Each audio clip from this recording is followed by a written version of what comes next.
আসসালামু আলাইকুম। আজকে আমি কথা বলবো ওষুধের রিলিজ সিস্টেম নিয়ে। আপনারা খেয়াল করবেন বিভিন্ন ওষুধের শেষে এক্সআর, টিআর, এসআর, সিআর, মামস এগুলো লেখা থাকে।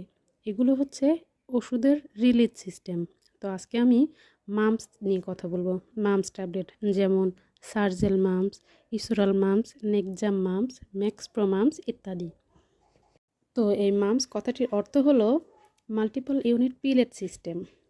এই ট্যাবলেটের মধ্যে অনেক ছোট ছোট মাইক্রো পিলেট থাকে, যা আমরা খাওয়ার পরে পাকস্থলীতে অন্যান্য ওষুধের তুলনায় কয়েক সেকেন্ডের মধ্যে ভেঙে যায়। আর এর মধ্যে যে মাইক্রো পিলেটগুলো থাকে সেগুলো ক্ষুদ্রান্তে অনেক দ্রুত পৌঁছে যায়। আর এর সারফেস এরিয়া অনেক বেশি থাকার কারণে এটি ক্ষুদ্রান্তে দ্রুত ছড়িয়ে পড়ে। তাই জন্য এর অ্যাবজর্পশনটাও অনেক ভালো অন্যান্য ওষুধের তুলনায়। মামস ট্যাবলেটে যে মাইক্রো পিলেটগুলো থাকে, এই পিলেটের মধ্যে এক ধরনের কোটিং করা থাকে। এই কোটিংকে বলা হয় পলিমারিং কোটিং, যার কারণে এই ওষুধটি কন্ট্রোল আকারে রিলিজ হয়।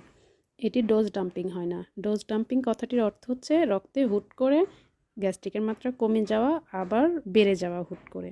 এই কাজটি হয় না। এই কারণেই মামস ট্যাবলেটটি তুলনামূলকভাবে অন্যান্য ওষুধের তুলনায় অনেক ভালো কাজ করে শরীরে।